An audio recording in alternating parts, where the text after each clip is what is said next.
আলাউদ্দিন বাবুর হতাশ হওয়ার এরকম কোনো আমি কারণ দেখছি না। Players job is two perform at all Times, select হোক না হোক। It's a thankless job at time, যে আমি পারফরমেন্স করে যাচ্ছি, সুযোগ পাচ্ছি না। কিন্তু professional cricketer has always got to remain positive and keep on performing. Who knows, Alauddin বাবু এখন নজর কাটবে রনি হায়দারের কথা বলছি। রনি হায়দার যে আসবেন, I hope he comes and I hope it will be good for Bangladesh cricket. সুতরাং বয়স আমার মনে হয় না এখানে বড় একটা ফ্যাক্টর। ইয়েস, আগে সুযোগ পাইনি, বয়স হয়ে যাচ্ছে, এখন অনেক প্রশ্ন আসতে পারে। বাট আমার মনে হয় player job is to continue to perform at this level. তারা প্রফেশনাল প্লেয়ার, আমি টিমের চান্স পাই না পাই, that does not necessarily always matter.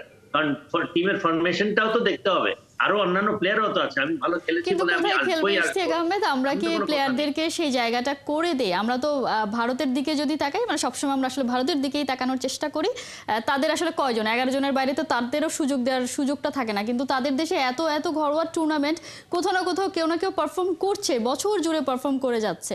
সেদিক থেকে তারা তো তাদের ক্যারিয়ারটাকে সেইভাবে এগিয়ে নিয়ে যেতেই পারছে, বা যখন সুযোগ পাচ্ছে লুফে নিচ্ছে। বাংলাদেশে তো সেই সুযোগটাই নেই। এনসিএল প্রথমবারের মতো টি-20 টুর্নামেন্টে হলো।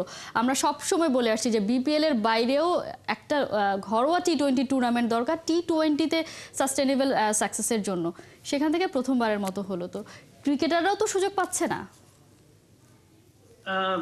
সুযোগ পাচ্ছে না। আমার মনে হয় যে এনসিএলটা যেটা শুরু হলো, let's hope that this is the beginning of continuous NCL. এবং শুধু এটাই না, আমার মনে হয় যে তিনটা চারটা লোকেশন যদি খেলা করে, সুযোগ অনেক পাবে। এবং আরেকটা জিনিস, যে কথাটা বলছিলেন, আপনি যদি রবিচন্দ্রন অশ্বিনের দিকে তাকান, সে ফাইনালি রিটায়ার করলো।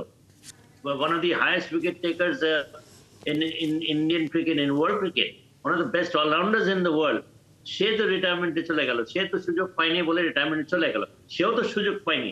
দেখেন, যে পারফর্ম করা প্লেয়ার, ওয়ার্ল্ডস বেস্ট প্লেয়ার, সেও টিমে জায়গা পায়নি। সুতরাং টিমের ফরমেশন, কম্পোজিশন, কোন প্লেয়ারকে কোন উইকেটে খেলাবে, কোন কন্ডিশনে খেলাবে, সেটার উপর অনেক সময় নির্ভর করে। সুতরাং আমার মনে হয় যে ভালো খেলার পরেও সুযোগ পাচ্ছে না, এইটা মনে করাটা আমার মনে হয় যে ফর প্লেয়ার্স অন্তত দেয়ার জব, আমি সবসময় মনে করি যে তাদের কাজ হচ্ছে continuously perform, enjoy the game and prove your excellence at all Times.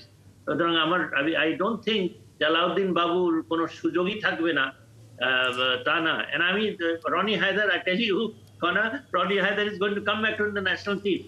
আমি মনে করি যে তারা খুব বেশি দিন নাই যখন তারা প্রয়োজন মনে করবে এর মতো একটা প্লেয়ার আমাদের টি-20 তে দরকার। নাইম শেখের কামব্যাকের সম্ভাবনা দেখছেন? তিনি তো টপ স্কোরার।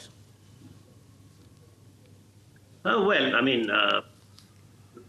নাইম শেখের ক্ষেত্রে কিছুটা আনফরচুনেট বলবো, যে যখন সে টিম থেকে বাদ পড়েছে এক আধবার, তখন আমার মনে হয় তাকে একটু কন্টিনিউ করতে পারতো। বাট ইয়ার অ্যাগেন, এখন যদি আপনি দেখেন পারভেজ ইমন কি ধরনের ব্যাটিং করে, আপনি দেখেছেন তো। আপনার Tanzid Tamim is now they are moulding him, Soumya Sarkar is making a comeback.